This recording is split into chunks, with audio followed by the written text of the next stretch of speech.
Good morning friends. Article 117 117 देखते हैं क्या बोला गया उसमें, किसके बारे में, फाइनेंशियल बिल। ठीक है,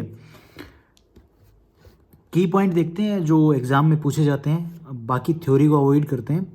बजट का वैसे दूसरा नाम क्या है जो अपने लिखा हुआ है कॉन्स्टिट्यूशन में, एनुअल फाइनेंशियल स्टेटमेंट एक्ट। ये 112 आर्टिकल है, उसमें पढ़ेंगे, उसको मैं बताऊंगा।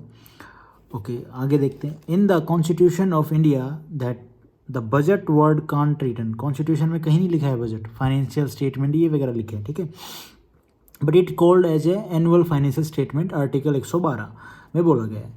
अच्छा, ऑल मनी बिल और फाइनेंशियल बिल मनी बिल हो सकते हैं, ठीक है, लेकिन ऑल फाइनेंशियल बिल जो है can't be money bill. Financial bill और ऑर्डिनरी बिल प्लस में मनी बिल, ये जो वेरी इंपॉर्टेंट है ये। वैसे वो कुछ डिटेल में जब अपन पढ़ेंगे ना तो फाइनेंशियल बिल, फाइनेंशियल स्टेटमेंट 1 2 3 उसमें आता है, लेकिन अपन इतना डिटेल में नहीं जाएंगे क्योंकि ज़रूरत ही नहीं है। अपने को एग्ज़ाम क्रैक करना है, कि लॉ में कोर्ट में कोई केस लड़ना है। तो ये हो गया financial bill is equal to ordinary bill plus में money bill. This bill need recommendation of president. President साहब का रिकमेंडेशन चाहिए होता है फाइनेंशियल बिल में, और only Lok Sabha can introduce it. Lok Sabha financial bill को इंट्रोड्यूस कर सकती है, ना कि Rajya Sabha. Lok Sabha will pass it by simple majority and Rajya Sabha also pass it by simple majority. But परंतु राज्यसभा इसको रिजेक्ट भी कर देती है और इसको पास भी नहीं करती। तो उसके केस में क्या होता है, उसके केस में प्रेसिडेंट साहब अगर कोई इनको सजेशन ठीक नहीं लगता है, राज्यसभा को उसमें ठीक नहीं लगता है, तो जॉइंट सीटिंग बुलाते हैं प्रेसिडेंट साहब इस केस में, क्योंकि डेडलॉक हो जाता है। After passing from both house it is presented to president, either can pass it और रिजेक्टेड। और प्रेसिडेंट साहब के पास दोनों हाउस में से पास होने के बाद, अगर नहीं होता तो जॉइंट सीटिंग होती है ना, अगर होने के बाद प्रेसिडेंट साहब के पास जाता है और इसमें ये इसको या तो पास करते हैं या रिजेक्ट करते हैं। अगर रिजेक्ट नहीं करते तो रिकन्सिडरेशन के लिए भेजते हैं, और उसके बाद ये पास ही दोबारा आता है, तो इनको पास करना ही होता है।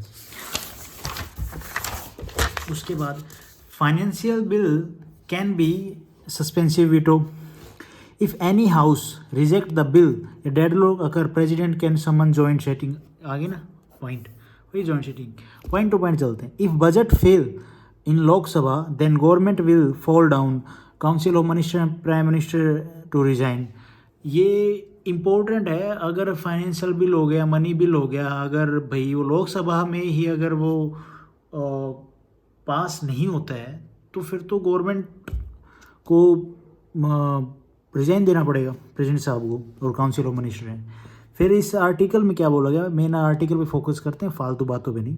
Provide that recommendation shall be required under this clause for the moving of an amendment making provision for the reduction or abolition of any tax। अच्छा, टैक्स में अगर कम किया जा रहा है, रिडक्शन किया जा रहा है या फिर उसको ख़त्म किया जा रहा है, तो उसके लिए प्रेसिडेंट साहब की जो प्रायर रिकमेंडेशन है उसकी ज़रूरत नहीं है, और इसको आप बिना रिकमेंडेशन के ला के जो भी है लोकसभा में आप इंट्रोड्यूस कर सकते हो, ठीक है। तो ये था आर्टिकल 117। होप आपको अच्छा लगा होगा। Thank you guys for watching this video. Have a nice day.